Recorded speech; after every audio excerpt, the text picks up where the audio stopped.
Right, a chance to settle in. Right, we're live. We are live now. Okay then. Welcome everybody. Thank you for coming to the Heritage and Townscape. Chair's opening remarks. The only remark I'll make is that when we get to number 13, is it the option 13 or attachment 13? Can we be sort of cautious about identifying addresses and names and the like, because it is from an individual, and also with regard to anything on the agenda where somebody might be identified that they are not, because that's not our business at all. Apologies for absence received. Do we have any apologies? Councillor Morehouse has a personal commitment. Thank you very much.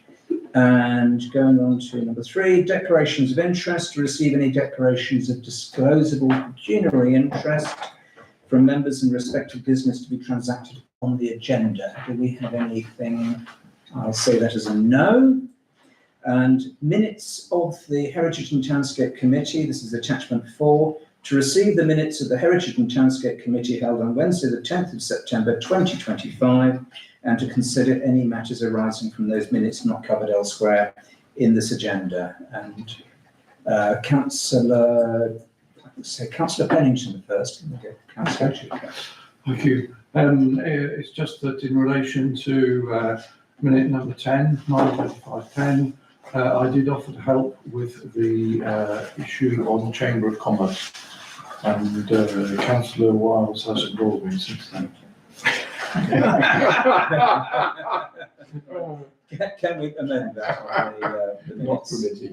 It's not in the minutes. There you go. On the previous minutes. So it says Councillor Wiles is looking at Councillor Marie agreed to help. News to you, maybe. Yes, could you put Councillors Murray and Pennington? If that is correct, what Councillor Pennington is saying. Okay. Yeah. Well, I haven't had anything to say. Well, I have. Well, actually, I suppose it's not like. Right, and Councillor Chicker?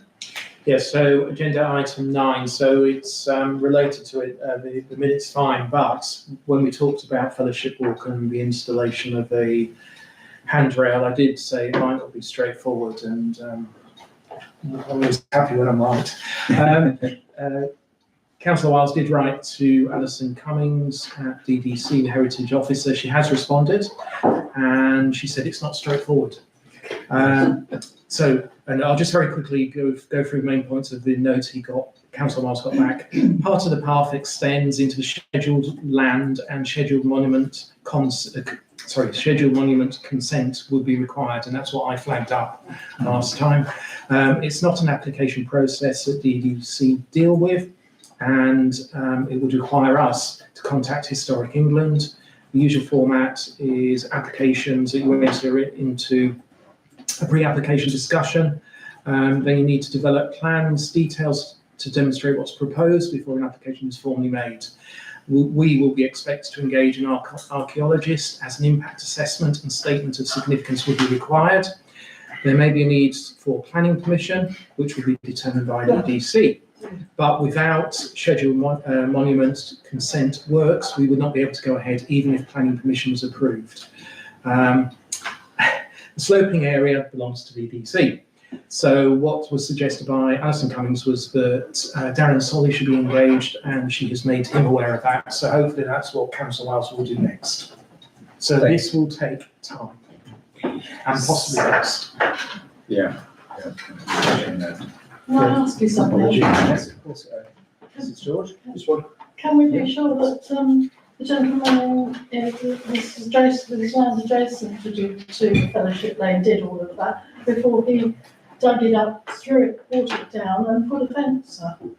Because if we have to do that, just to get a handrail, goodness knows why they haven't done something about that near the landowner there. I think that's- Sorry, it's an observation. I'm not- It's a well trodden path. But the trouble is, Carol, we all know in this room and also through the town that gentleman has a law to himself, does what he pleases and doesn't get reprimanded for it, which is very, very Which annoying. is why I'm asking. Yeah, I don't think we should really talk about residents in No, any shape no, or form. no. We can just Public go, meetings. I did make a point about speaking about individuals from residents, Yes. so. I didn't mention that, No, I just of said course the landowner. Yeah.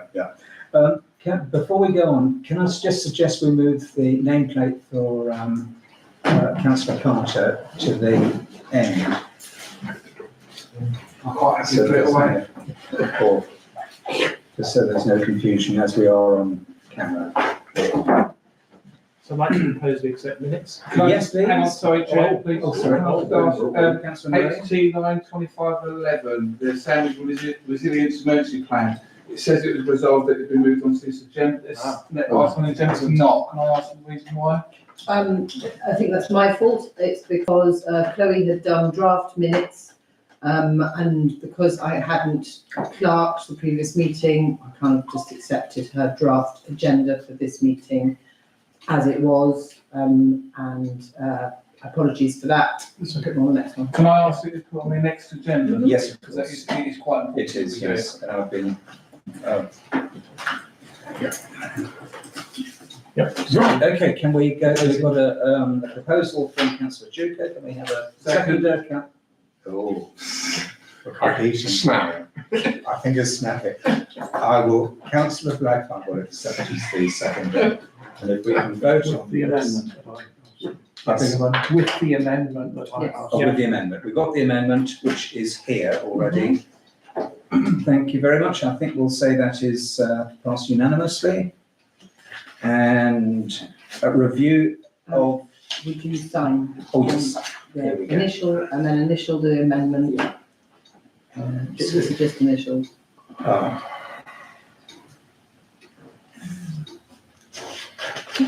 So speak amongst yourselves.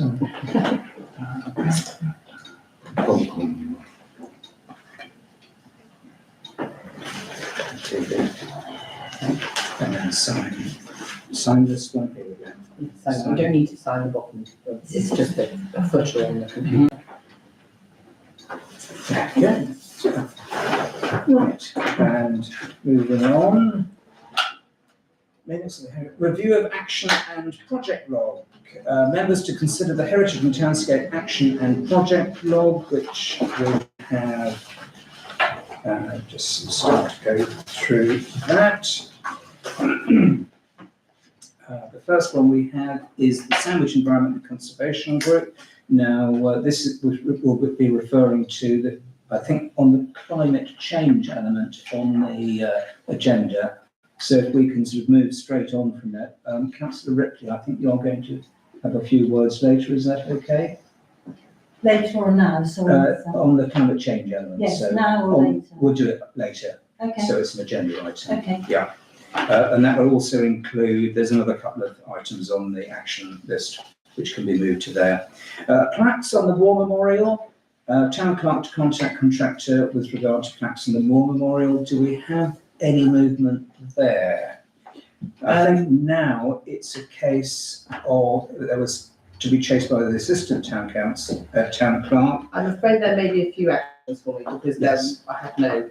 Yeah, no, I So- appreciate that. There's So, a change over here. um, This is now with regard to the World War II plaque, which is difficult to make out. I think, unless anybody's got any other comments on that one, councillor Tudor? Yeah, just, it does need to be action, because if you look back through the noted action updates, it was back in September 24 that I mentioned and provided the name of an alternative person to do it. So we've gone over a year. It's far too long. I hope the person's still in business. so there was You're thinking So- about budget, there was so 1,250 in the we got- budget, is that yeah. what it was? Well, we got a price, we got one price, Mhm. but I had got another contact, and the last time I spoke to the assistant town clerk, it came in much less. Somebody who's qualified and works in their business in London, so they're very accomplished at what we do. So we didn't ever get the actual bids, quotes put in front of us to say, yes, we'll go with this one or that one. I think we'll have to start again with this, probably, because the quotes will be well out of date anyway. That's true. So. Yeah. Do you know the name? Can you remember it off the top of your head? I will try, yes, I will chase down the one that I found, but there was also one that was already presented. So the action will be that councillor Chuka will contact you with. Oh, don't make me as the next stage of the action. I'll make my All right. choice. We'll tick that So off I as look being. for 2 quotes. Yes, there should be 2 quotes logged with the council for this work, but you're quite right to say they will now be elapsed, I think, in terms of Okay. the price. Okay, so that's for the town clerk to do. Thank you. Bus shelter, I think it closes. I think this is something we can close it. Now, where are we with the bus shelter? It's the sides, isn't it, that we're talking about? Yes, because originally the plan was to have a 3-sided shelter, but at the moment you get the west wind howling straight through the bus shelter at the moment. So, but that was the original plan, I think. So I'm thinking, Carol, do you remember? Yeah. Yeah, that was the original plan. Yeah. Who was that? Yeah. So the last step that needed to be done, and we're going back to July, was for the town clerk to contact David Parish at the district council to ask for a breakdown of funds remaining, because actually the answer we got back, David Parish. the answer we got back was there was no money left. So to do anything with regards to bus shelter would be a new cost that maybe the town council wouldn't want to invest in or be able to afford to do. So we just got a 1-line email back from him to say the money's all gone. Okay, so what are we trying to do? So we wanted, so the action was for David Parish to provide us with a breakdown of the funds remaining and further detail. Well, he said the money was all gone. Well, yes, but just putting 1 line back to say there's no money doesn't really Okay, I'll see if I satisfy can us. find. Yeah. Okay. Can I ask if? Yes, Karen. I think councillor Penton's first. Oh, yeah, councillor. Yes, I was wanting to ask, when they say there's no money left, have we received full accounts for the whole project? Well, that's Yes. the question. Yes. I think the Question. We to haven't be received asked as well. anything. I've asked for a breakdown of what the costs were, because at one point we were being told about 9 months before, 6 months before or so, that there was still a few things that needed to factor through, and whatever was remaining, they'd let us know that it was, and then suddenly that all evaporated. Mrs. Sorry, well, George? I was going to ask the same question because yeah. I thought it was something like 17, or there was a 7 in it, 17 or 27,000 that was left. Yes, Mike, that was my Yeah. understanding. And It was there, So wasn't it? that would have covered Yes. the sides, because there was just a debate about whether you do the sides or whether you go back to the engraving that should have been on the back. And I think everyone thought the sides were more important, but they did say that. I mean, that must be in some documentation for Yes. everyone to know But what if it there's no was. money, where's it gone? Yes, exactly. Yes, yes. Right, if we can move on from the bus shelter, were any other comments there? Sorry, I mean, to me, it's not acceptable that they simply say the money's gone. Let me do some digging, councillor Pennington, because, you know, at the moment, we don't have any knowledge, so. I think the meeting when that was discussed was a separate meeting when they came to give feedback, Yes, it wasn't did. it? So It did. I was wondering if we could trace back the data back, but it wasn't a routine, regular one. No, we had a It was pre-meeting with DDC in regards to the project. yeah. I mean, we'll move on from the Right, the next one is the key path going through Ensley Court. List, is it? Uh, Oh, yes, it is, yeah, sorry. Now I've Apologies. got 23.6. Yeah, it's very jumps. 24.7. Basically, that is ongoing. We've applied for a budget for that, which obviously has gone through into STC, and I'm formulating, I've just circulated an email to go to the head of planning to ask if we need a planning application for this. I personally would have said no, but as it is in the central sandwich and it is going to be used by a number of people, then I think we just need to confirm that is the case. Moving on to number 8, correspondence with regard to Network Rail. Is there anything further with regard to that, Councillor Black? May I call, but I haven't chased them up again, but I will do so this in the next week, because I think they're just taking the Michael. Yeah. They may have had an excuse for a while with Network Rail and South East Trains merging to one company, but that actually means that they should now have some very clear answers. So I will take this forward next week and contact the guy. I've got a contact through the local rail partnership, but I shall escalate it if it's required, because I think this is now unacceptable. The difficulty also, once we get them sorted, we then have to sort out the police control room, because they were also unable to contact the town, or chose not to contact the town to tell us what was going on. Thank you very much. You're okay with that? And the next one, climate change, with regard to the tree warden. We are going to speak about that a bit later under climate change. So if we can just move straight on from that one. And the next one is also with regard to climate change. So we will again defer that to the agenda item. To arrange a pre-meeting with regard to the toll bridge. I think if we can close this now, and remove it from the action log, because realistically we're banging heads against a brick wall at the moment, and I don't see that there's any benefit until, and I think maybe review this with the change with the local government reorganisation and start again, because we're dealing with Kent County Council. Councillor Ripley? Yeah, I'm not happy for this to be let go. It's a very important issue in the town. It's a major issue in the town. And if we just keep batting things off because we're not getting very far, we're never going to achieve anything.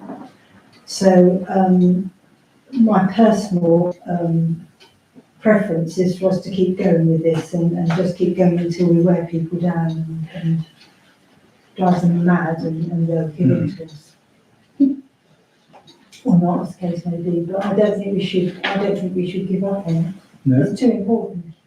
Oh, I totally agree. I'm just wondering what we can do that's different. We have explored it. This is George.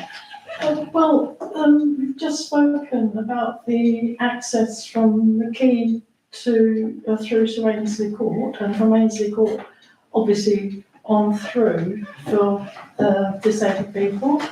But the issue is going to come if we aren't able to do something about those traffic lights coming across the bridge.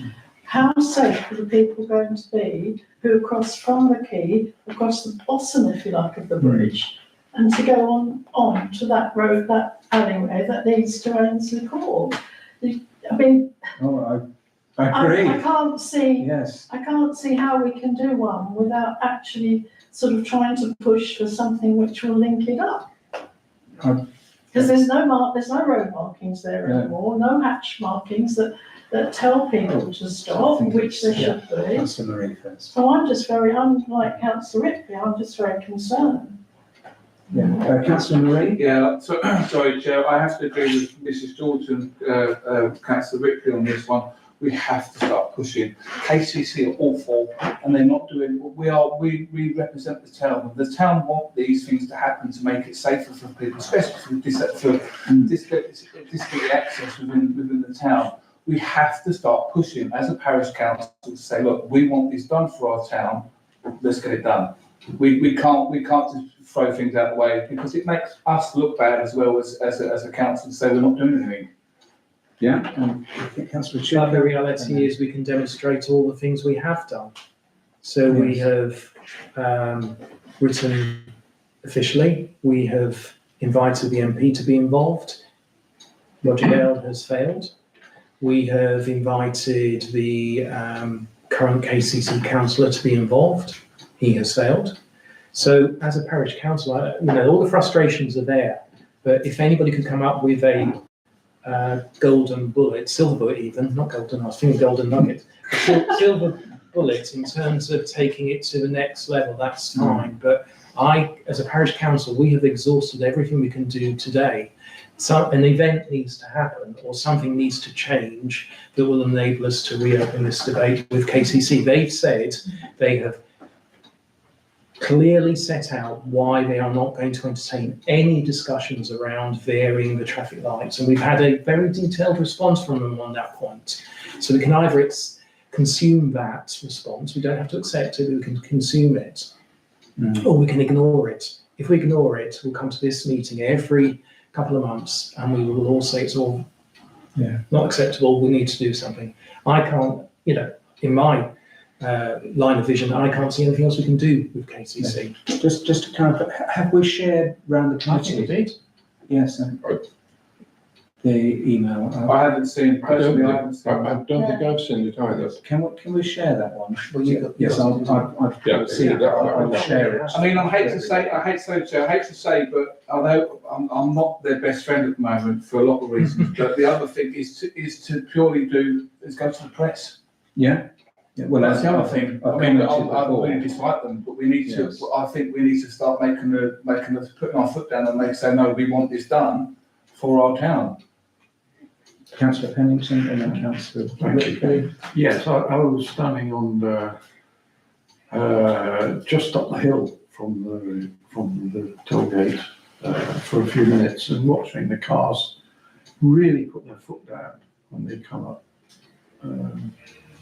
that slope, and it clearly says 20, but everybody's ignoring it, and I think it's partly that everybody's getting through the traffic lights and then pulling their foot down. So I mean, I think I'm very conscious of the need to improve the disability access, but I think there are other measures that need to be taken. And, we should, I agree, it's a high priority in the town. And Yeah, I just wondered if there was any way of linking it to the proposed development, whether when that goes through a process that issues can be raised related to the impact on traffic on the bridge. if I could just comment there, and then straight to you, Councillor Ripley. Yeah. At the meeting in Dover, the DDC Planning Committee meeting, one of the points I raised, and has since been picked up by Kent Online, was the use of sandwich as a rat run, with people turning left coming out of the proposed development, going through and going across and using the toll bridge. So the toll bridge has even more use. And I used the term that we were frustrated, and that we had failed in sorting out the toll bridge, and we continue to fail, which I don't think is a reflection on us. Is we're banging our heads against a brick wall. Maybe if we bang harder. Councillor Ripley? Yeah, I'm just going to reiterate what was said earlier, really, and just press the point. I don't think we should give in. We always give in to these sort of brick walls that are put in front of us, and I don't think we should for certain things. This is a very, very important issue, and if we have to drag Roger Gale down here again, and Peter Evans, and anybody and everybody, it's important. People's lives are at stake. It's a major safety issue, and I don't think we can just keep saying, oh, well, you know, it's gone so far, it's not going to get any further. We make it go further. And Sorry, and Mrs. just George? to back up what Councillor is saying, it isn't just whether someone steps off that bridge or is killed on that bridge. It's the volume of traffic that is now going across that bridge in both directions, especially at rush hour. And all those cars that everyone's saying, oh, it will get worse if we change the system. All those cars that back up with their fumes scooting out the whole time while they're revving their engines and getting impatient to get across the bridge. But actually, what they're saying is if the traffic lights allow pedestrians, then those cars will back up even further. Yeah, they might do for a while, but they'll soon get used to the fact that they're going to be delayed even further and maybe use the perimeter road, which is why it was built in the first place. totally agree. Councillor Chirka? So I'll just go back to what I said earlier. If somebody can come up with something that we haven't done so far, then fair enough. And I've found the email sent in September. The last line is, I understand this is an ongoing frustration, and this is from the head of traffic operations and technology in KCC. So it is a person right at the top, so it's not as if we've got middle management or lower management. I understand the ongoing frustration, particularly with the large vehicles using the bridge, and may increase due to the impact of development, but there is no simple solution to resolve the issue. And that is after an amount of other words before that touches on about people using the bridge and the risks that they have, and all within the right context, but closing down that they're willing to do anything around traffic lights, and it talks about traffic lights not being varied. Yeah. Perhaps we could invite them down at some stage at a period ahead. Well, they will be here for the annual town meeting, of course. That's not Well, till sorry, May. they'll be invited. That's not till May. I know. Mm. No, I'm just, Yeah, nothing's going to happen between now and May. they won't pass. They won't pass. Yeah. Unless there is I could something. invite him though, couldn't You I? could try. So we've got an email from him. Yes, so I can So- send that to you. You could say, you know, there's still so concerns. that's an action that we Yeah, could You do. could do. Yes, it's worth a try. Sorry, Chair, can I ask that we keep it on the agenda, please? It's important. We need to On the keep action line. Yeah, keep it on the agenda. Okay, yeah, the request to keep it on, I've no problem with that at all. Because I'll go Yeah. to the press. But I would say, can we avoid going over the same ground each time?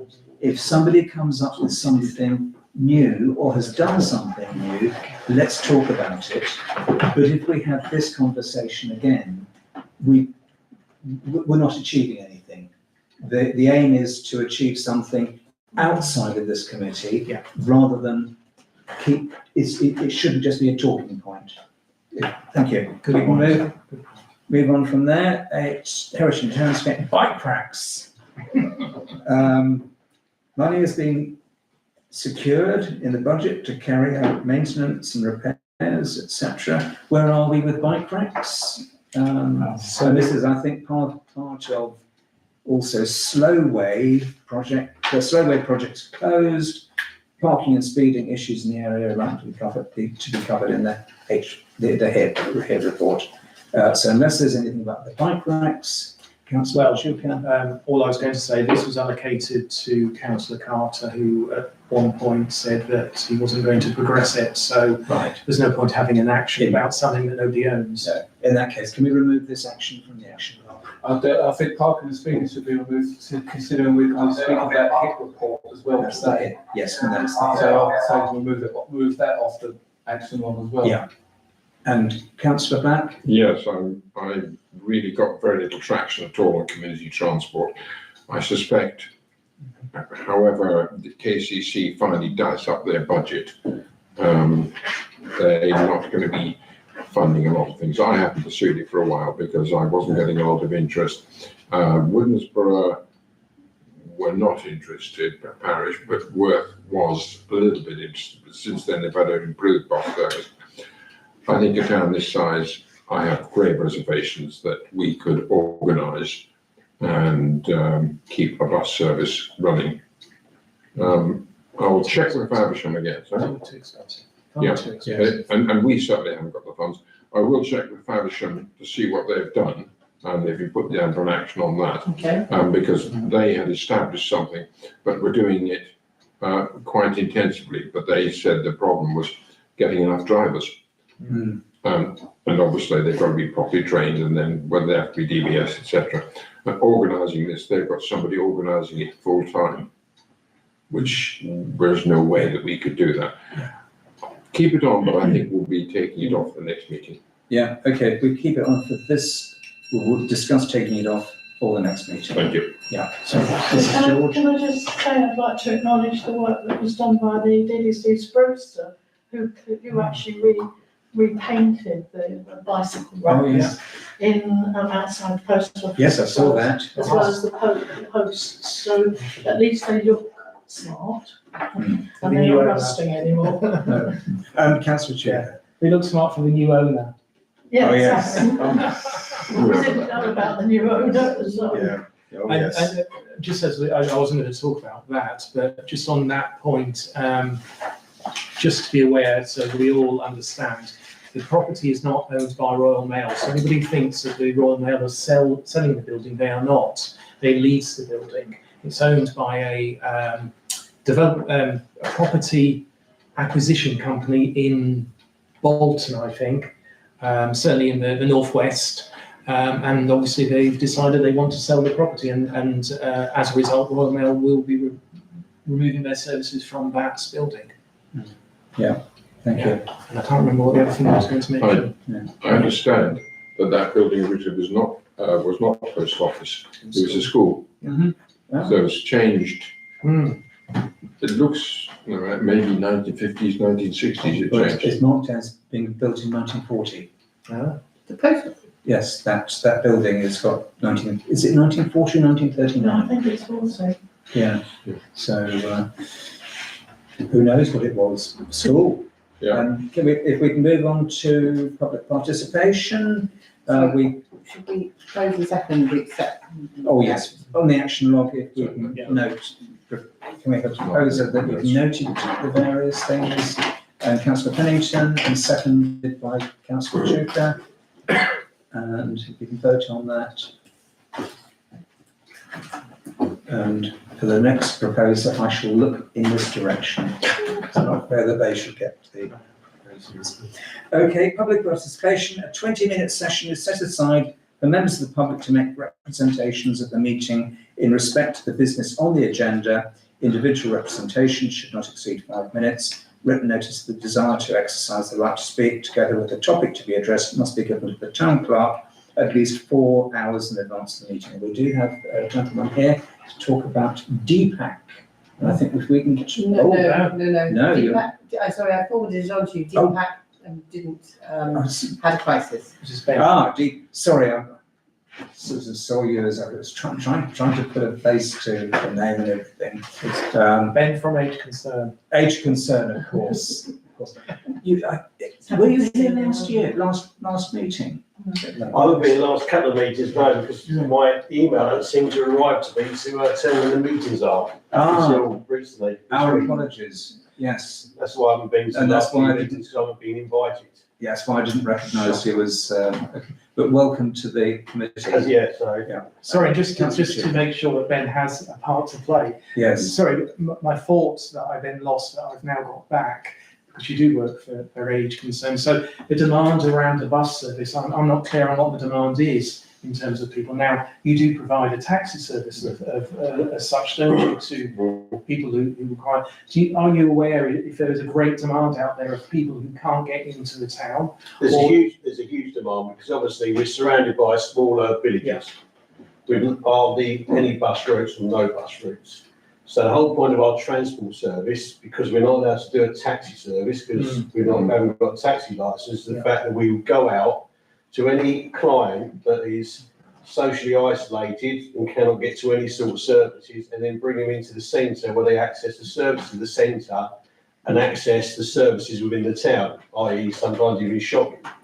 So we do that, and obviously with our Meals and Wheels team, we also shop for clients that cannot shop in the towns, they can't get to the town because lack of buses, etc. And a lot of the villages, they have a bus go through them in the morning and go back later in the afternoon. If anyone knows about the elderly, they like to be home by 1 or 2 o'clock, and they can't get home till 4 or 5 o'clock. So there is a great demand for that sort of thing. Yeah, thank you for raising that. Yeah, may I just, we did discuss that, and I think when we met up, there might be demand certainly one day a week, which I think is Thursday, was market day. Yeah. I did not get the impression that on other days of the week there will be sufficient demand to try to justify something, and certainly not to run 5 or 6 days a week. There just is not the demand. Whether we want to recast it perhaps 1 day a week, then that may be easier. That may also be easier in terms of getting drivers. Because I think you and I discussed that was one of the big problems I think that you've still got is having enough drivers. Yeah, so obviously we've got, to be fair, it's now costed us money. We have staff drive it, apart from 2 days a week where we have 2 volunteers. Yeah. And they do the 2 busiest days, which is Tuesday and Thursdays at the moment. Wednesday is a busy day, but staff does that. But with the elderly, 1 day a week would make a big difference to them if they could access the town. If someone could go out at 9 in the morning, 8:30, and go around the villages and then come back into the town and maybe go back out of town at an earlier time, 2 o'clock maybe after lunch, because then they could access hospitality services are in the town, not just at age concern, etc. And that would help. It's this and stuff like that as well. Well, And obviously, if you grow something slowly, you can then turn it into 2, 3, 4, 5 days. It's possible. one of my reasons for being at Faversham is they were specifically putting more emphasis on the days when there was a market in Faversham. Yeah. So I'll pick that one up to see how it's panned out with them. Yeah. Okay. Thank you. Right, so there's nobody for public participation. If we can move on to the disability access strategy, and that is members to consider how access across Sandwich can be improved. And the ongoing is Ainsley Court, and we're discussing a handrail at the Fellowship Walk. I think that's the sum total, Mrs. Sorry, George? I did ask, and I mentioned it last time, we asked about the notice boards being covered by Braille.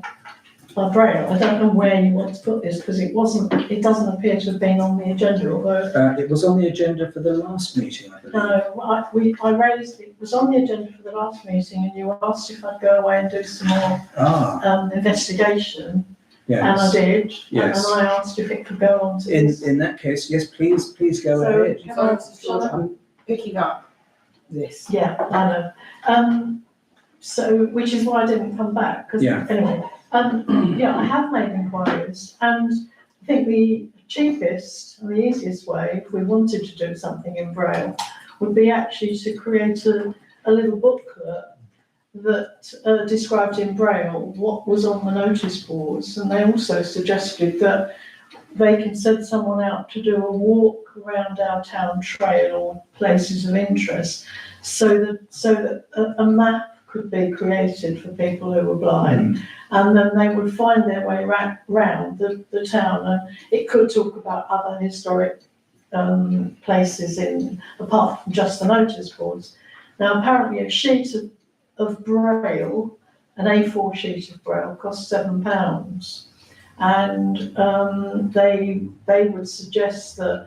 I mean, that apparently is quite cheap. I've yet to see how much you get onto a sheet of Braille in terms of a sentence, but I did think maybe it would be useful to get to sort of get them down, to go and speak to them again, and for them to actually come and see the town. Maybe someone like John Hennessy would be interested in taking them around, so that they could actually then come back with a price for how much it would cost for 1 or 2 booklets to be kept. So you don't give them out and let them keep them, or that's what they suggest. They would be kept maybe in the museum. So you would call in there, pick up your Braille brochure, and then take it around the town and hand it back in. So that was as far as I got. Couldn't ask for any more. In comparison to a talking guide. Yes, because they apparently quite like the independence. Rather than having headphones. Well, or you've got the on issue phone. of, they quite like that too, but there is a fee and a cost attached to that, isn't there, as well? Because you've got to buy the machines, they've all got to be, We've all got mobile phones. well, they're saying that this is a way, this is a possible way forward. Yeah, Councillor Black? Well, one of the things that I've discussed also with the Compass Group, that looking at their map, and obviously a Braille map of that price for them is completely out of the question. But I know your point about maybe we have a number printed. The other issue is we did discuss whether we could put QR codes on some of the existing ones, and if you use the right software, you should be able to convert the QR code reading into an audible, which I think goes somewhere towards your point, that maybe you need something which is audible as well, because to get, I don't know much about Braille, but to get how much you can actually get on one A4 sheet is going to be very little.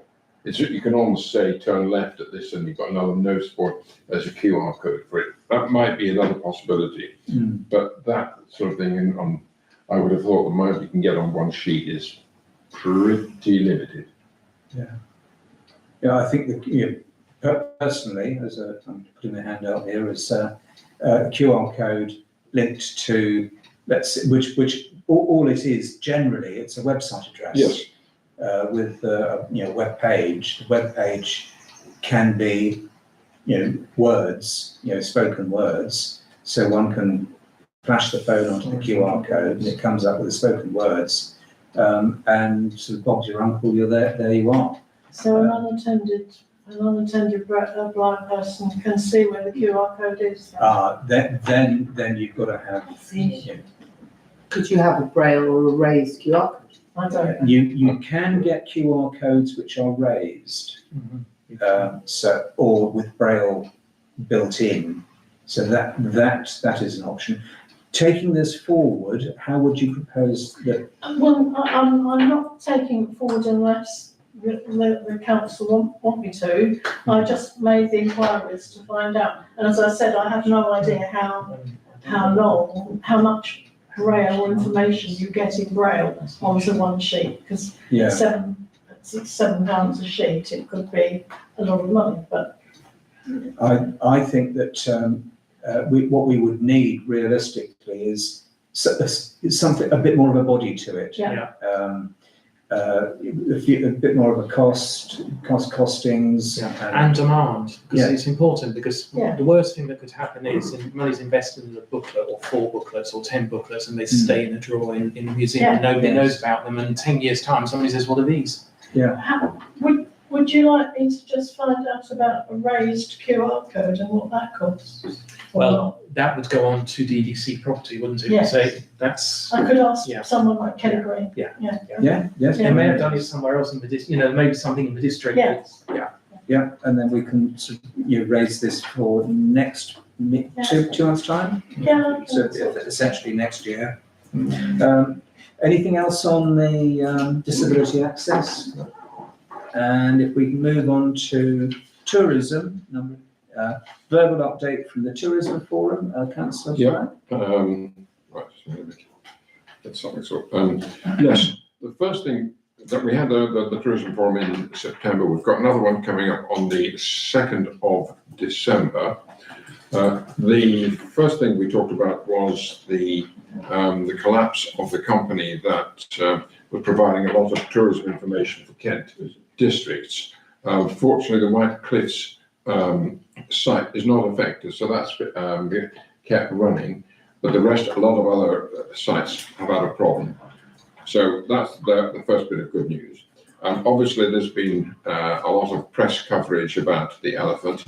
I'll stand corrected, but I think the group that are working on that are seeing if they could take things further with DDC, just to get some idea of what the full implications are. But there's been no further progress on that at the moment, at least in the forum. I met the Compass Group last week to talk about communications and tourism information.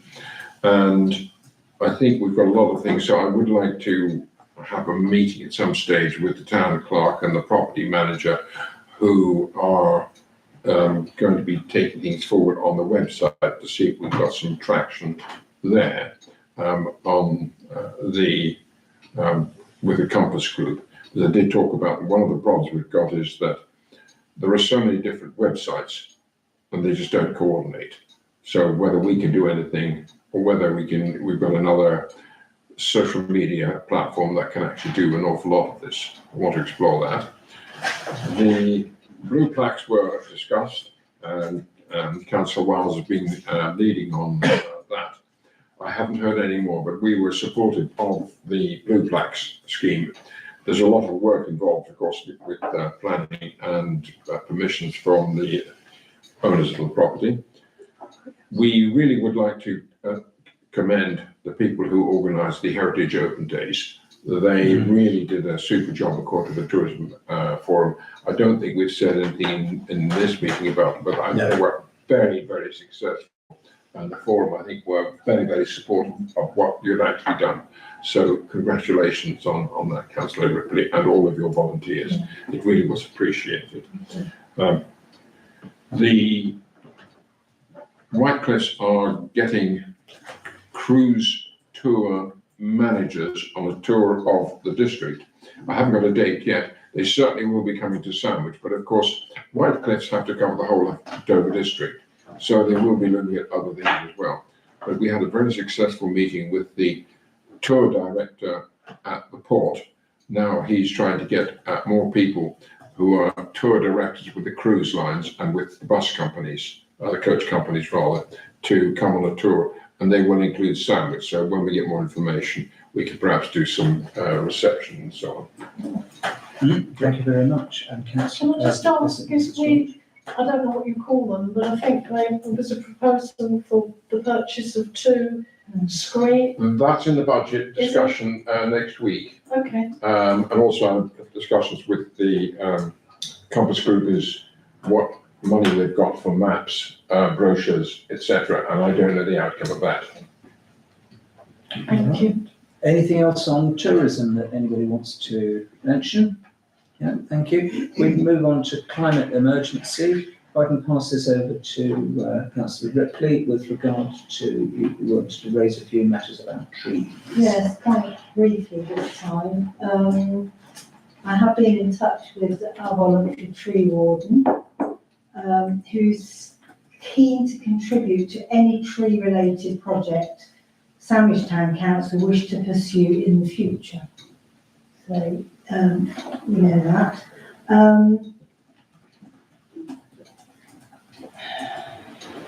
There is a tree plan that she has sent round, I believe, to councillors, probably in about May, I think. I'm going to send it round again, because a lot of it will relate to work potentially to be done next year, rather than obviously the tail end of this year. She is concerned as well about the underspend of monies from the capital.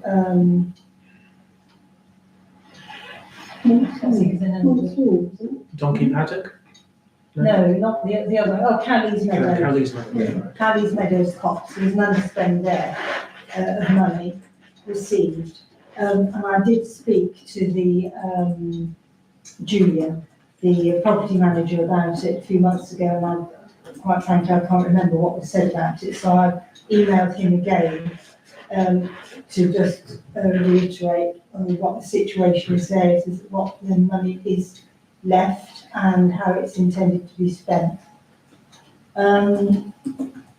That's it really, but it's just that the voluntary tree warden was keen to make it known that she is still around and she is wanting to help contribute to anything that we want to do in the future, despite what some people might think.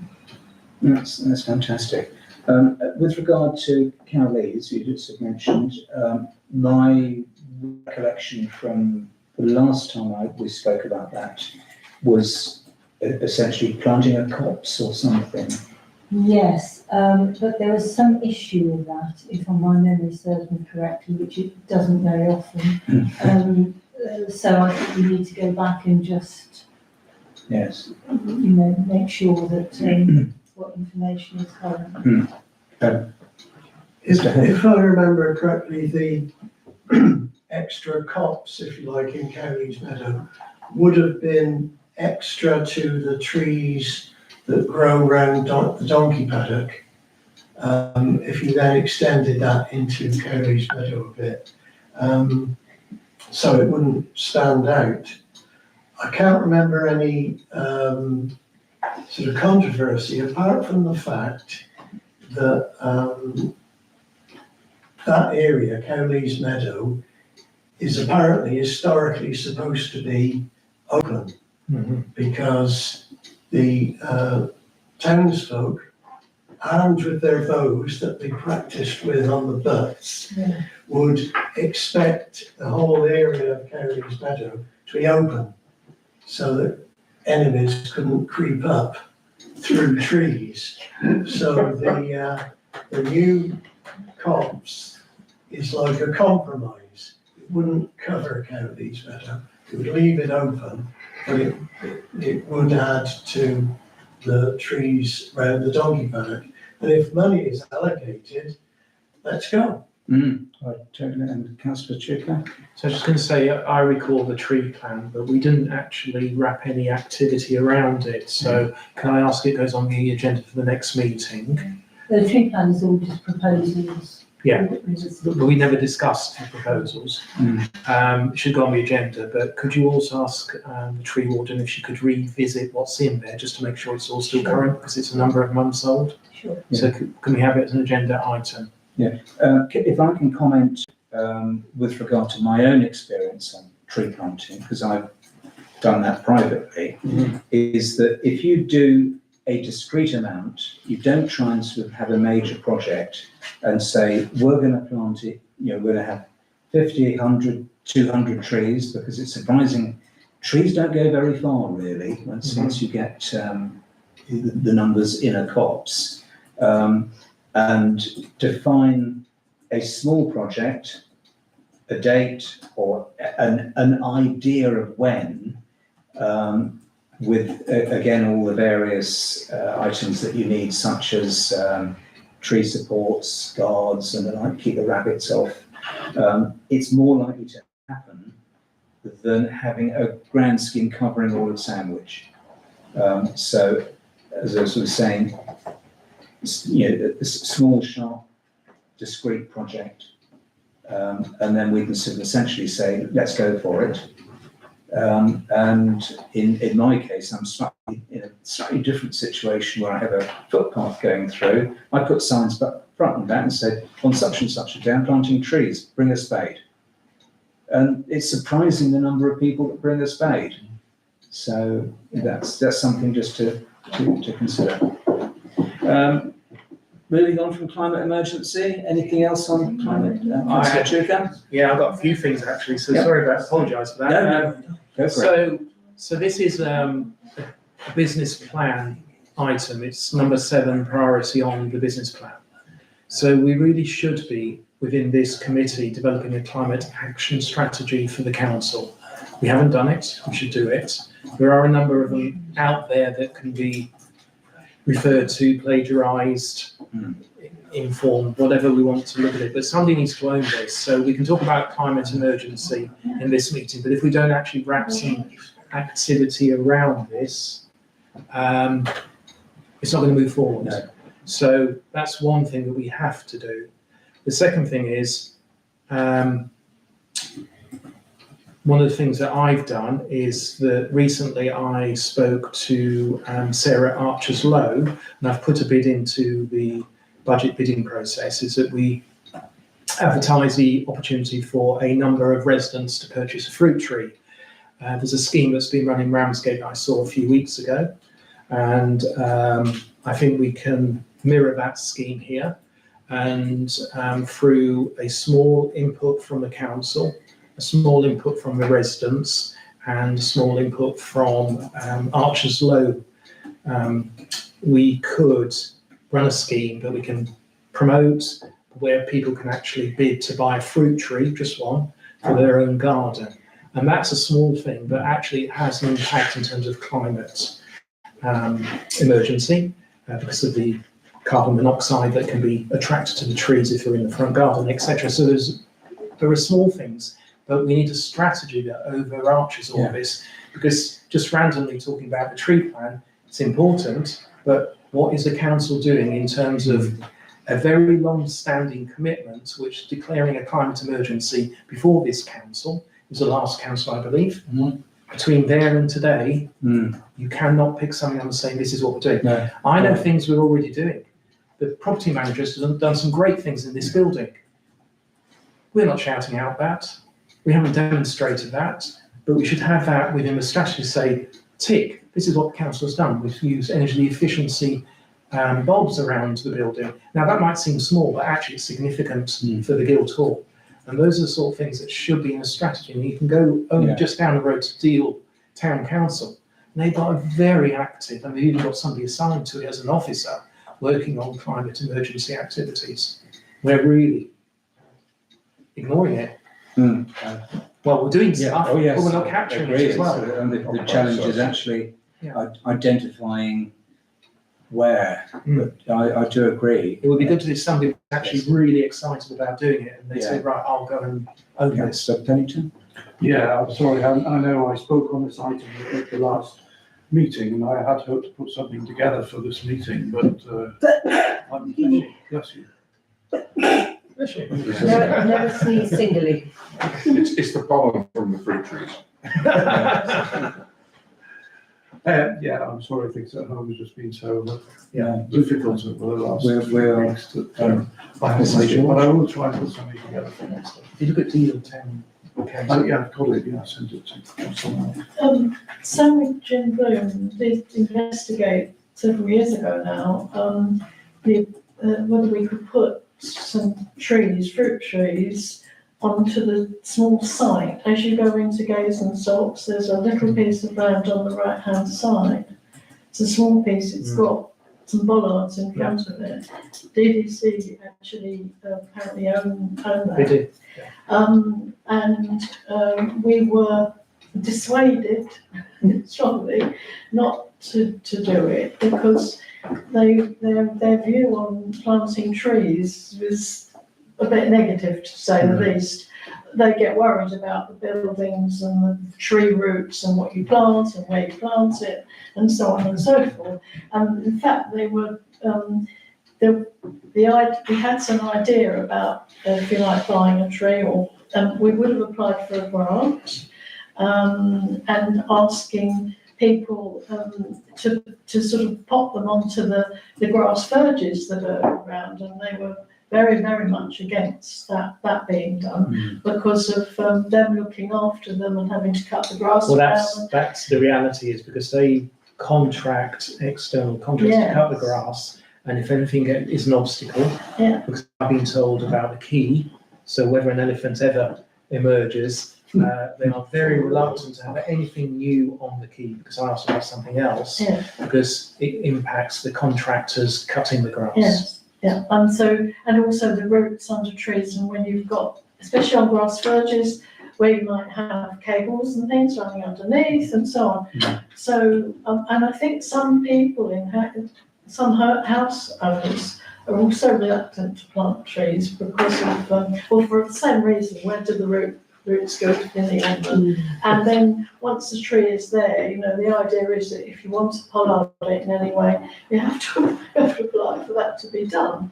Having said that, DVC, of course, do have their own way of just deciding what they're going to pollard and what they're going to remove. And they don't seem to have any recourse to the council. Yeah, so fruit trees only grow really between 2 metres and 4 metres, so they're not going to be substantial in terms of root growth. Depends on the fruit tree. Well, yes, so you just select the right fruit trees. The scheme that I've discussed with Sarah is small scale. It's 25 fruit trees If we get 25 residents who want a fruit tree, brilliant. If we don't, we don't. Yeah.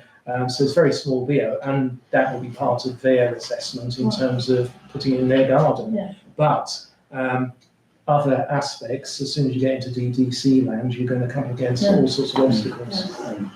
Yeah, to follow up on the very last sentence, that for the future, if we wanted to extend tree planting, small copses and so on around the town, we hit the issue that DDC owns a lot of the little bits of empty space that could well benefit from tree planting. And if DDC employ contractors as cheaply as possible so that it costs money, and this came up at the last meeting and previous meetings, so that if you want the contractor to even marginally change where they're mowing and where they're not mowing, it costs you money and solicitors to say, please don't mow those few square yards, because the contract is fixed and can't be changed, and that's what makes it cheap. And we're going to hit that with any DDC area, and as I say, DDC own most of the empty bits around the town. Councillor Ripley? Well, it seems quite paradoxical to me that DDC, who apparently are so keen on climate change measures themselves, seem to put anything and everything in our way over here to stop us doing things. I just find that really, really, difficult. Yes. Another slight thing is, we've got a very small courtyard garden, but I'm growing a small cherry tree in a pot. You don't have to have it in the ground, you know, and it's doing very well indeed. So that is an option. If we could find a way of watering, of course, you could put fruit trees in the black boxes at the side of Fellowship Way.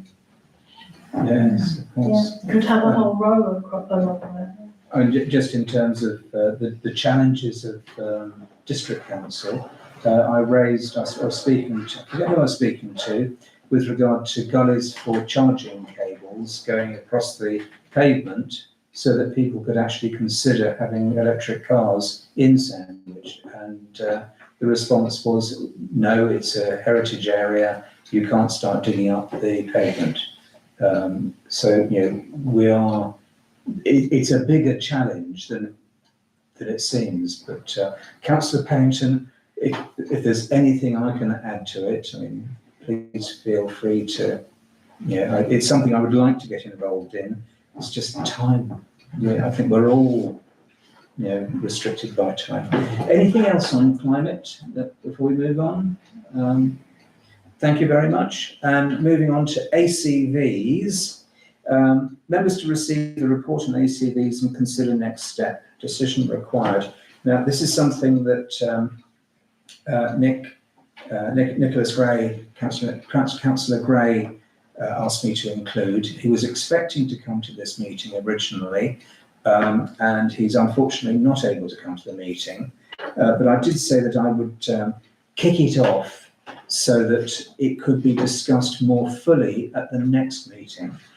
I don't know if you've had a chance to go through the ACV, his report, but fundamentally, it's where there is a building or an asset or a potential asset that is important to the community, or assets of community value, that one can actually identify and say, in the event that this comes up for sale or change, then we or an agency needs the first option to be able to purchase. And if I can just go back 2 or 3 years now, when there was a lot of talk about carpenters being sold, there was a lot of talk about carpenters being regarded as an ACV. And from what I understand, carpenters is quite safe at the moment. So we're very happy with that. We didn't need to have that.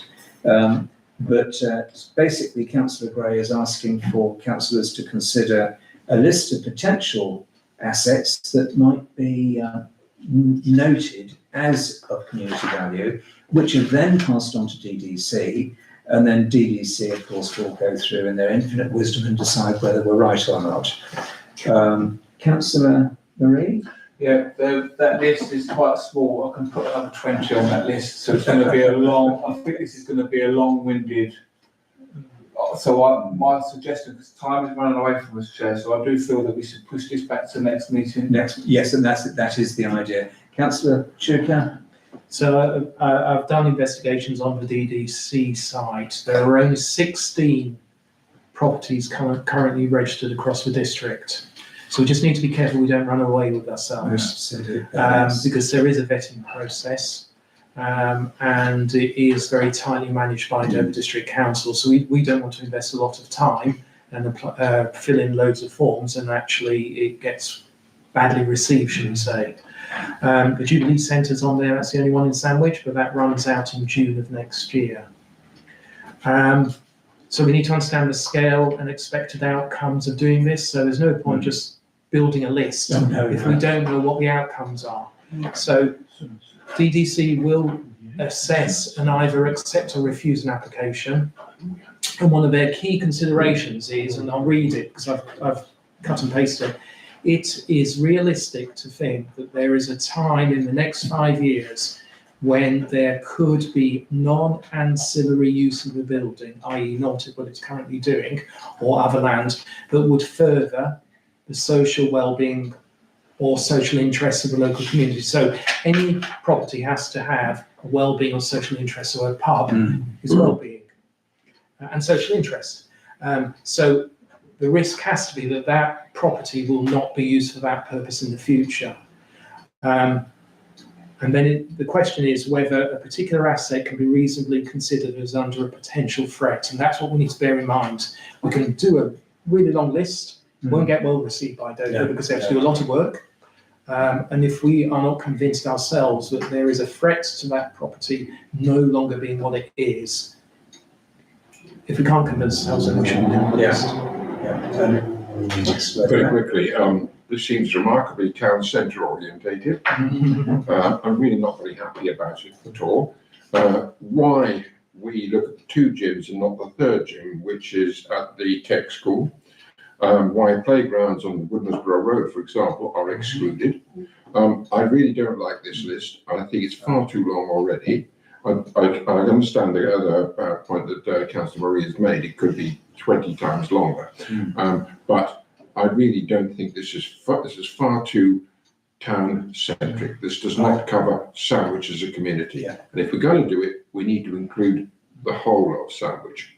Oh no, I think the reading the document that Councillor Gray has prepared and having spoken to him, this is very much a straw man. So it's to get the discussion going. And I think at this point, I would like to invite Councillor Gray in to expand on this for the next meeting. And it's just to get some idea so that we can steer him so that he's able to present it in a way that we're able to say, yes, let's do it this way.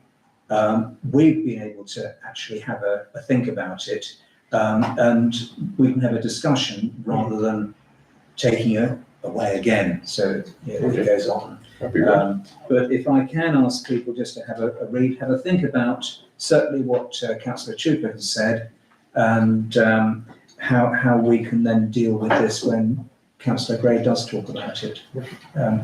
Anybody else? I suggest a proposal that they email me any ideas of things, and I can prepare a report of things that they think would be good. Appropriate to ACVs, yes, of course. So Town Clerk has suggested that if you do have ideas for ACVs, the majority, of course, will need to be rejected. And I totally get what Councillor Chuka is saying, and it will most likely boil down to 1, 2 or 3 very relevant properties for very relevant reasons. And then we can take it on from there. Yeah.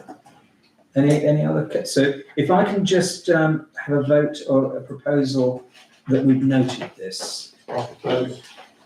Okay, so Councillor Marie and Councillor Black is seconding, and if we can just vote that we've noted. Thank you very much. And moving on to Speedwatch. Members to receive the report on Speedwatch and consider next steps for its revival. This is something that was forwarded and passed with regard to, we have a couple of volunteers, but we need somebody to organise. If I can just kick off. Sandwich Speedwatch programme has been dormant for a few years. After an article in the Sandwich Town Council newsletter, there have been several new volunteers who have indicated an interest in reviving Speedwatch for Sandwich.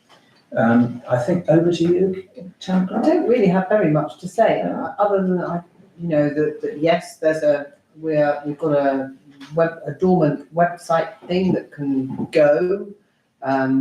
There's a training program, it's there, it's a whole package which is there and in place and can be set to, and I'm very happy to support in terms of office admin, but I can't, organise individuals on when they're going to go out on a Sunday morning and, or whatever, that's kind of beyond the scope of my assistance. So we need a local resident who's got those community links to drive it forward. Anybody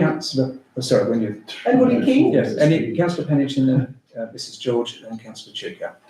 Yeah, I have previous experience in Westgate of having an active Speedwatch team. On the plus side, I would say it was quite effective. And it also earned us lots of brownie points with the county council and the local police. On the downside was that we were very restricted as to where you could put a site for Speedwatch. There are strict rules about visibility and so on. And it did mean that we couldn't tackle some of the worst speeding black spots in Westgate. Well, I can say Simon Byers, who was a member of the town team, ran Speedwatch here.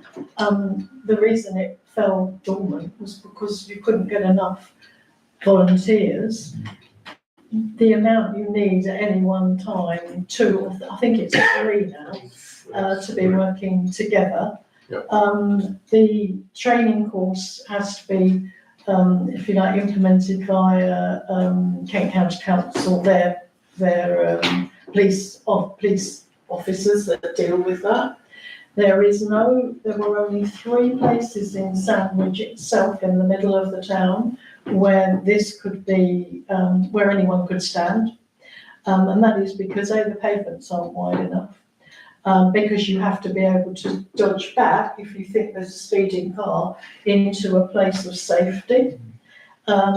You also have to have, I think it's 100 metres straight road to actually test the speed at which that vehicle is travelling.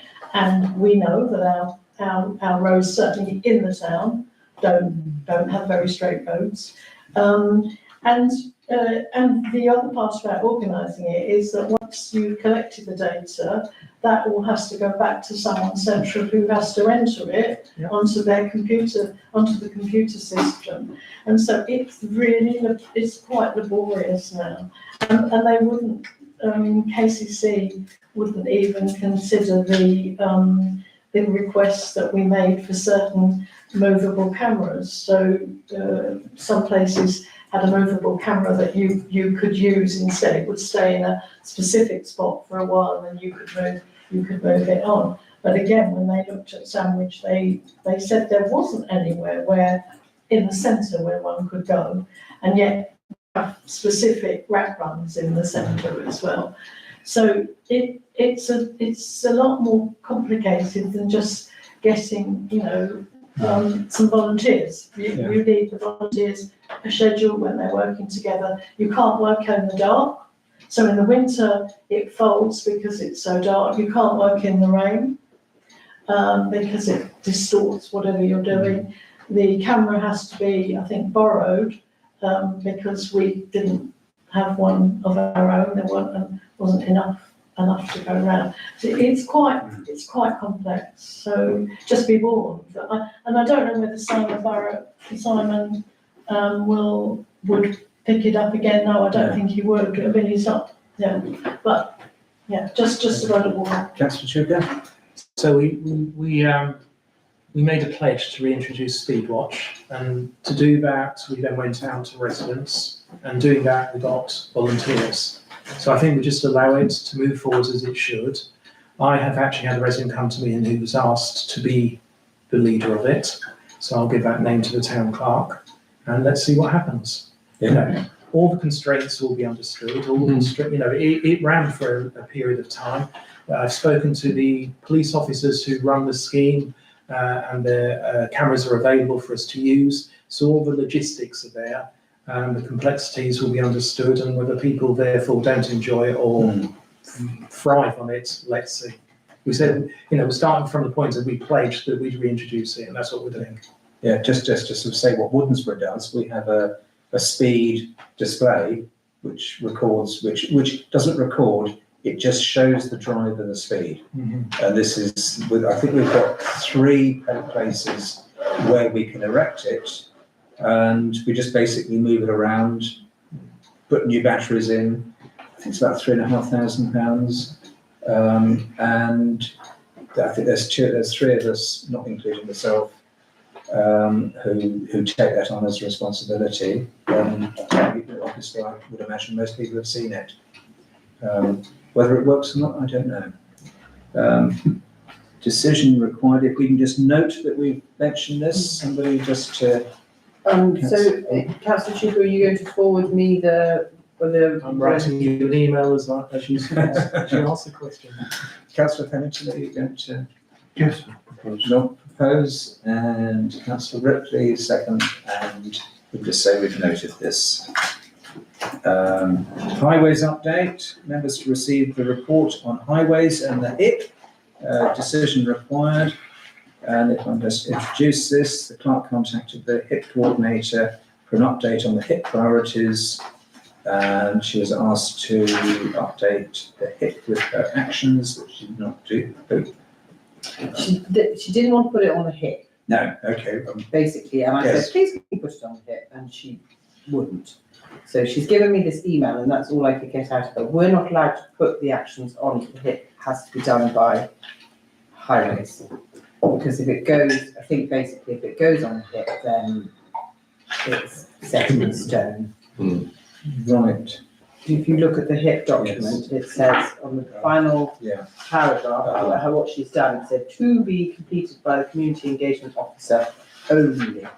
And I tried to get her to do it twice, and she was not going to. So the best I could do was this email, which is going up. Okay. Councillor Ripley? Yes, thank you. Reading through this earlier, I was quite depressed by the tone of the whole thing, particularly the letter or the response from KCC person. On the 4th paragraph of her response regarding Sandown Road, where she put, if the 20 mile per hour were extended, there may be a high degree of non-compliance, especially for westbound traffic.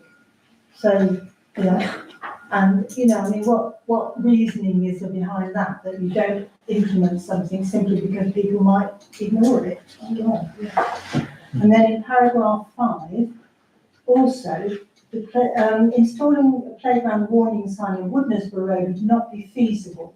This playground is intended for residents of the new development and so therefore will not need to cross the road. Well, as long as all the children in the area know that they're banned from crossing the road to reach that playground, that would be fine then. But I mean, just awful. I also found the second part of attachment 12, which looks like it was really written in not a democratic state. put it politely. Section 1, the response by the same person. According to the data we have access to, there does not appear to be a speeding issue. That's about St Clark's Road and cuts through to Wigglesworth. So they write it off. So that's not an issue then if they don't have the right date. And on section 5, speed surveys do not show a speeding issue on High Street, and there have been no crashes in the last 5 years to suggest a safety issue, so no further action is required. I just find the whole thing, it's so dismissive of everything, all the issues that are raised, it's just offensive. Councillor Black and then Councillor Chuka. I think I sympathise entirely with Councillor Ripley. The tone is pretty poor, to put it mildly. The difficulty they've got is that, unfortunately, most of the stuff is reactive, and it takes a couple of accidents before any highway authority does anything. And quite often it has to be a fatal accident, which is pretty poor showing, but that's the way it is. I was very disappointed, and the other thing is that 3 of us went to Dover District 2 weeks ago to the planning committee, and quite frankly, their decision about the land between Deal and Dover Road and the access point, they just completely ignored every point that was made to them. So I'm really not very convinced that KCC are particularly interested in this, unfortunately. The difficulty also is the issue of speeding is very much a perception of one. Some people said, the bus is speeding through the town. I've yet to see a bus speed through the town. That just doesn't, in these roads with the width and size of a bus, it ain't happening. But it's a perception that it is. And this is part of the problem. The difficulty is they may have very little data about actual speeding, but the perception of people trying to cross the road is that it is speeding. And there's something also to do with the optics of narrow roads increase the perception that something is moving faster. There are technical reasons for it, but it's still a very poor report and very poor response. Councillor Chuka and then Councillor Ripley. So I suppose to some extent, welcome to the HIP process. So we pay for everything. They say whether we can do it or not. But putting aside that sort of very skewed view, nothing will happen. It's like the bridge, it's like other things. Nothing will happen without data. So the bridge will only become an issue now if somebody unfortunately falls in water again, or if somebody gets knocked down. That's the only way that KCC might start to listen. On the HIP, what I would suggest is, because I've liaised with them with the previous town clerk, is that if we could request a meeting in 3 to 4 weeks' time, where we can be with Suzanne and go through her comments, because I do want the plan to be updated. We can't start running parallel correspondence. I know. Because the plan has to show the start, middle and end. Giving an email where something, and I found it difficult to read across to the plan. I want to see the story and the conclusion. And I think rightly pointed out, a number of these items are not going to go anywhere. And that's okay in the sense that we've done our part in the process. We've engaged with residents. We've captured their thoughts, we've presented them to KCC, they've investigated, they said non-starters. That is how the process works. Involves a lot of bureaucracy with very little results.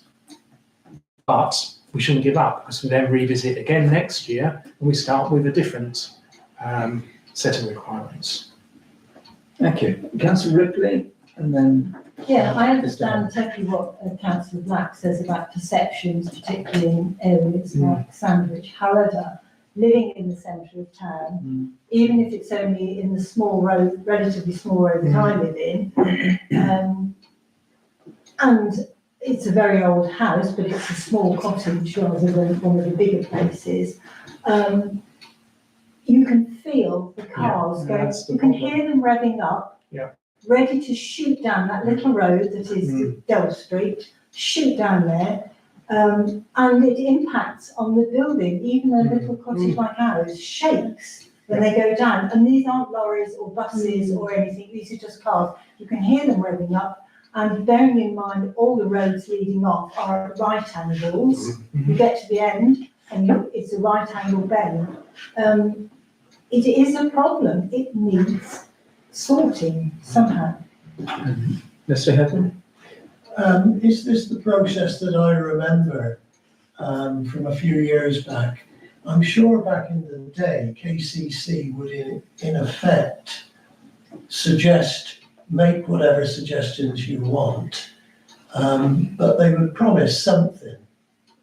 And so we would on the council would have a balance whereby, well, don't suggest something expensive, they're going to give us something. So that was how we got the double yellow lines at the end of Fordwich Place, which admittedly has just moved the excess parking further on Fordwich Place. But it was almost as if we suggested something quite cheap and something quite easy, they would almost promise that we'd get what we wanted. There used to be money from the KCC council as well, they used to have in their pocket, but I think that's gone as well.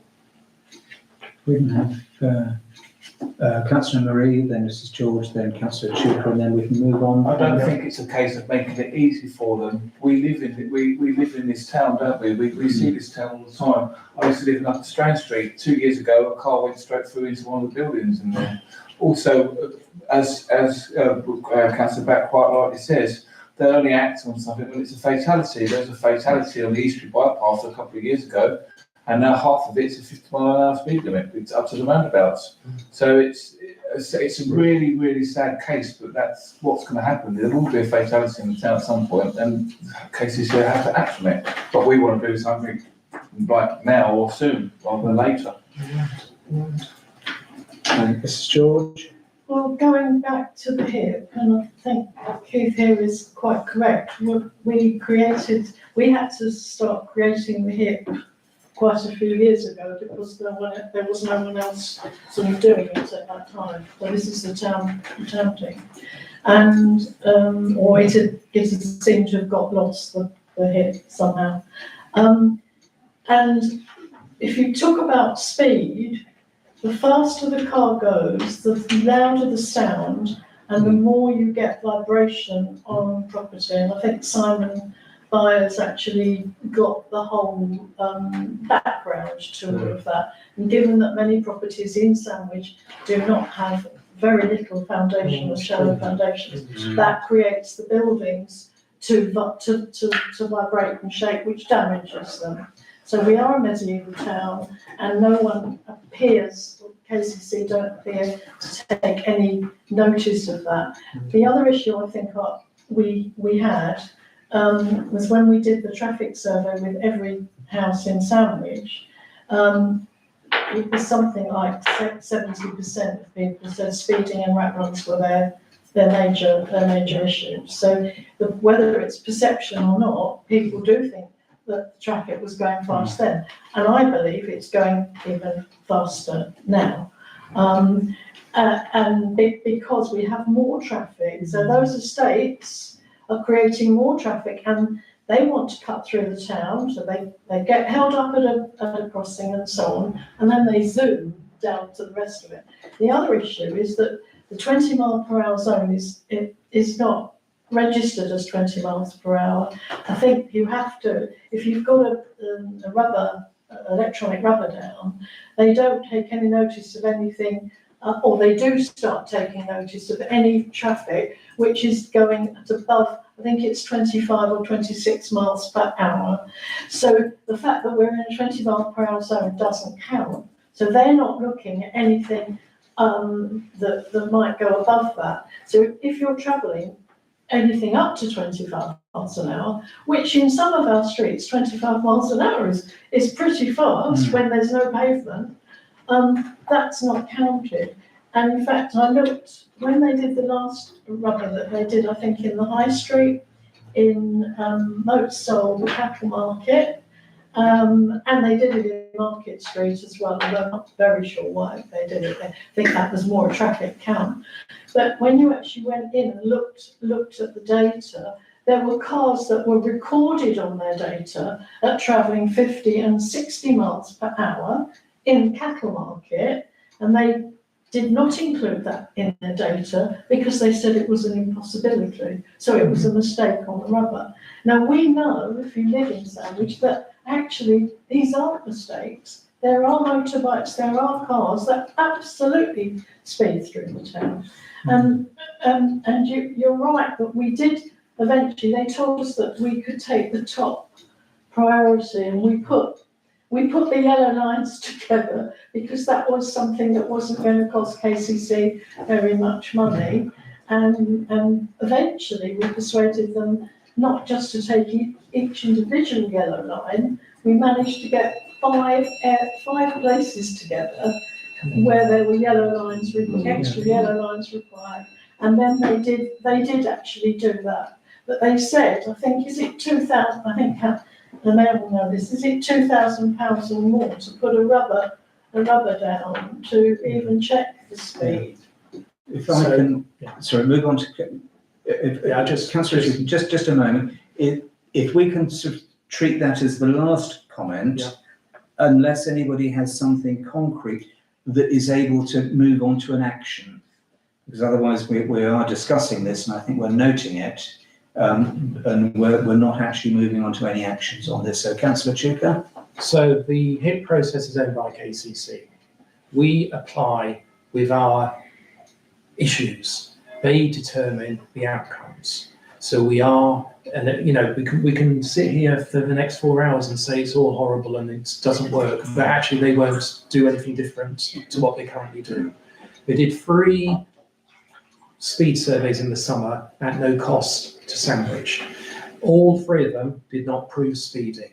Now, how they count, we cannot change that.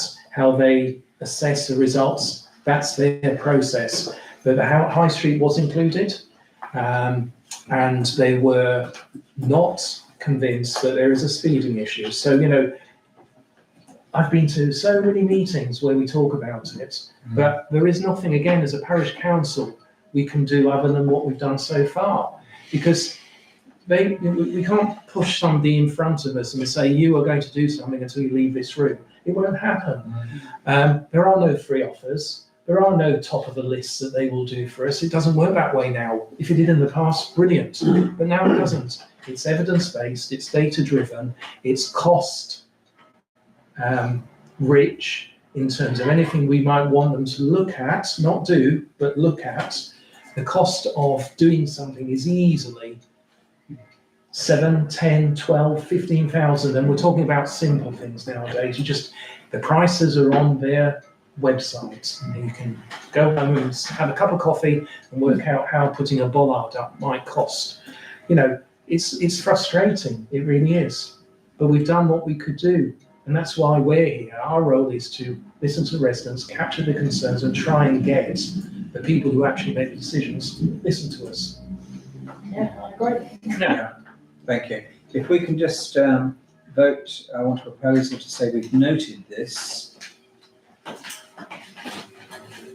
we're going to meet myself and the town clerk with Suzanne to go through the comments.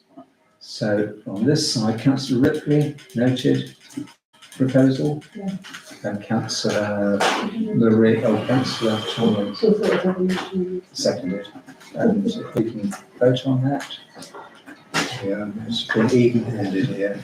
And if we can move on to correspondence, members to receive the report from the clerk on the correspondence received. Do you want me just to sort of summarise, or do you want to pass on to you? I just wanted to say, I did email you when I put out the agenda, that I didn't put this on the website because it's not confidential. There's no personal data, but there are various bits and bobs in there that I don't know what's going on down that road. I don't know what the characters are involved. So I just thought, just don't put it on the website. It's not confidential. It doesn't need to be discussed under a confidential sort of banner, but just you know, it's the same, this report's really the same as me forwarding on an email when I get it, but that's just very, it will get lost if you sort of do that. So that, if you think of it in that term, rather than it's a report. As this deals with Fordwich Place, can I, without trying to avoid identifying properties and the like, so we don't identify people, if I can pass that on to Councillor Marie, because he's a bit more intimate with that area. Yes, well, Councillor Black is considered as South Council as well. That's right, There we go. So Fordwich Place, backs into my old previous property where I used to live. It's a couple of years ago, part of the HIT report was to place the yellow lines on the corner, because a lot of train users that were going into London were parking so close to the corners, and it was causing disturbances for vehicles and for buses and also residents.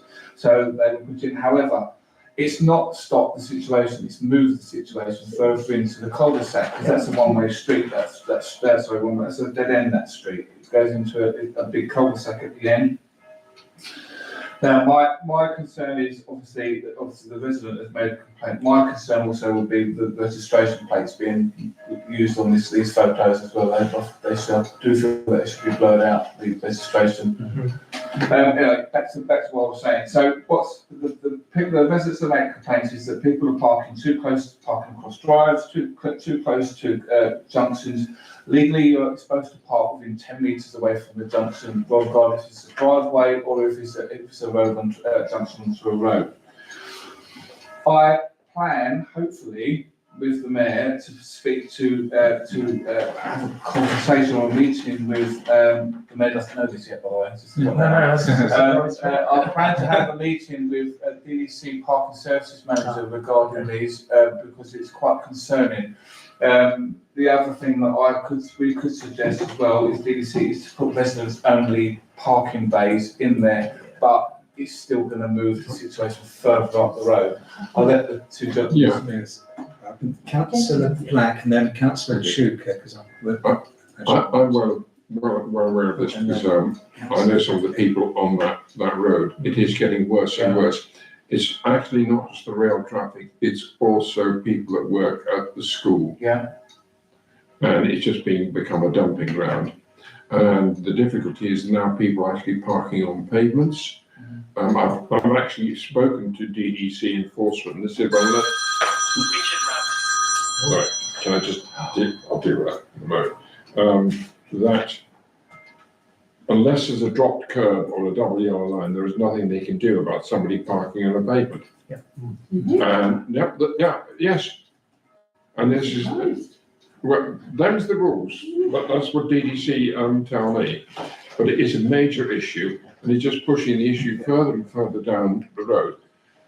The issue we've got, I think, residents like the idea of having residence spaces, but they probably have to pay a permit. Yes. And secondly, it's this eternal problem with DDC and enforcement. Yeah. Although I have to say now on Dover Road, I've seen DDC parking enforcement going up to the former Kumar nursery a couple of times a month now, and traffic parked opposite Sandwich Tech School is now being ticketed. So there is some progress. They're doing a few things, but Fordwich Place is a huge problem as council mentioned. Councillor Schuker. Yes, so I retrieved an email from April 2024 that myself and Councillor Black investigated on behalf of residents in that area. We did a walk. The issue at the moment is, whilst it might be heavy of cars and there may be the odd offender, actually the majority of cars there are parking legally. They're parking in space that has got no restrictions. They're parking and leaving their cars, and they're entitled to do that.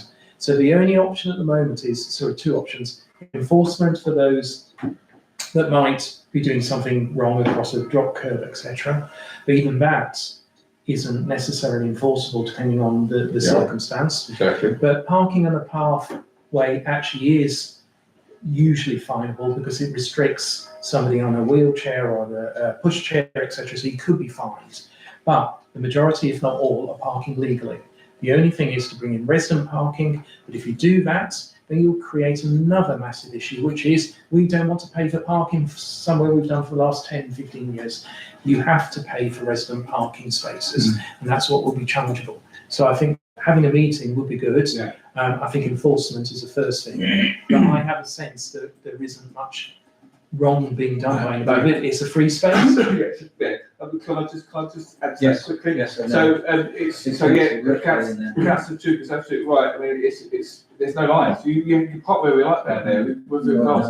The law is a bit of a nightmare regarding parking on curbs. So if you're in your driveway and someone's parked across your drive, you are legally entitled to phone the police for them to come and remove the vehicle, because you need access away from your vehicle in case of an emergency. Yeah. If someone's parked across your drive when you're out and you'll come back, there's nothing you can do about it. That's how silly it is. I do want to, we had a good rapport, as myself especially, had a good rapport with DDC Parking Services over these few years, and obviously hands have now changed within that department. So I'd like to build that back up again. Hopefully, as I said, have a meeting with myself and the mayor to discuss it, because there's a vast range of things. Obviously, outside the chip shop and cattle market, that's horrendous. We know that. That's another thing we sort out about. So yeah, this will be brought up. But as I said, you're going to be moving, making another situation good, but putting it somewhere else in the town and making it bad for other people. That's the core, which is very popular today. Yeah. Or it's very lonely. But yeah, no, that's what I plan to do for that. That. Right, Councillor Ripley and then Mrs. Shaw. Well, just very briefly, because most of this has been said, but I mean, I've got a folder here of stuff from relating to Fordwich Place. I arranged a meeting with DDC for the people at Fordwich Place, 18 months, however long ago it was, and it got them absolutely nowhere. And they were just, never mind, no. So, but I do think if it's an ongoing problem like this, it has literally been going on for years. We need to, demand some sort of more stringent, progress on it. Mrs. Shaw? The yellow lines that were part of that 5 areas when we asked for yellow lines to be put down. The issue that happened was that the residents up as far and just beyond the sheltered housing that's there, they wanted the yellow line the single yellow line extended all the way along there. But before the yellow lines were put down at all, the new ones, or extended, the then town clerk thought that we ought to send a letter to all the residents in that road to find out how they felt about the yellow line being extended to beyond that housing. And the reason they wanted it, that the residents wanted that line extended, was because when a lot of people are going in and out of sort of that ambulance and daytime lifts to all sorts of places, into the town and to the hospital for appointments, and they often couldn't park anywhere that was where there was decent access from that sheltered housing onto the ambulance or whatever. So, but anyway, the letter was written and it was delivered to them, and all the residents along there said, or beyond there, said, no, they didn't want the yellow line extended to there, because if it was just going to move the traffic further down, which is why then KCC said no, they weren't going to do it. So I don't know what the answer is, because I suspect putting anything of any further restriction there will require either KCC, and I think the town clerk at the time said that before they did it, they would actually canvass opinions. So if KCC canvass that opinion and the other residents say no, you're not going to get it. But the residents asked if they could just have a yellow line during the daytime to actually stop the people parking and walking away to either to the station or to work. That makes sense. That was what happened. Councillor Can I make a suggestion, Chair, please? If you like to leave it with me, so I can investigate it more. So I'll have a meeting, I'll include the mayor in that meeting, so we can have a detailed discussion about it. Is this worth putting on the action log? Can Is if it you like. something that we'll keep on, can we add this onto the action log? So basically yellow lines, Fordwich Place, generally area. Councillor Black? Can you include me Yes, in a meeting? Yeah, yeah, It's yeah. just down the road from me, Yeah, and I've had a few complaints Yeah. as well. And finally, prior to date and time of the next meeting, items for information Hang only. on, there's a few more on these, bits I think they're I need all- to speak about as They're well. all associated, yeah, do, by all means. So there's Yes. one on here regarding Woodsport Road area sandwich regarding the licence for Bedminster Cemetery. Ah, sorry, yes, that. That is being addressed because obviously myself and Ms Mayor have been dealing with that for quite a number of months. CCTV, it's not a bad idea. I don't know how we'd go around that, but we could look into it, but I very much doubt it. It's not pleasant, especially when the lights are broken in there, because my ex-partner and my daughter walk through there all the time, to and from school and work and stuff. So, but hopefully it's been resolved now, because I see me and Councillor Chuka have been working on it to sort the lights out. Yeah. So that's hopefully that can be resolved, and thank you very much. Yeah, and the cleaning of the general condition of the loos, any comment there? That'd be, I'm sure that should be brought to general finance, general purposes, shouldn't it?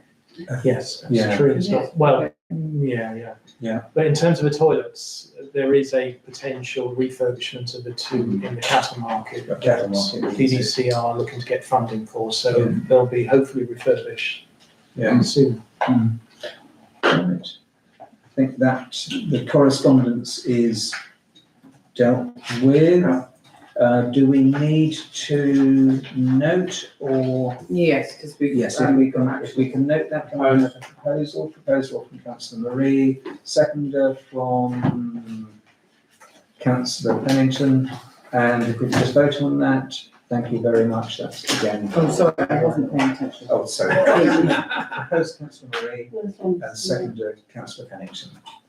And just as, this is not an AOB, this is anything for the next meeting that we haven't raised yet, that should be, that you want to raise next meeting, or a note to myself or the town clerk.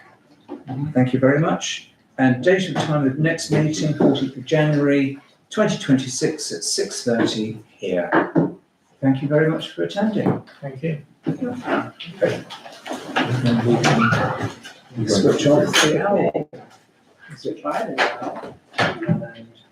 It is now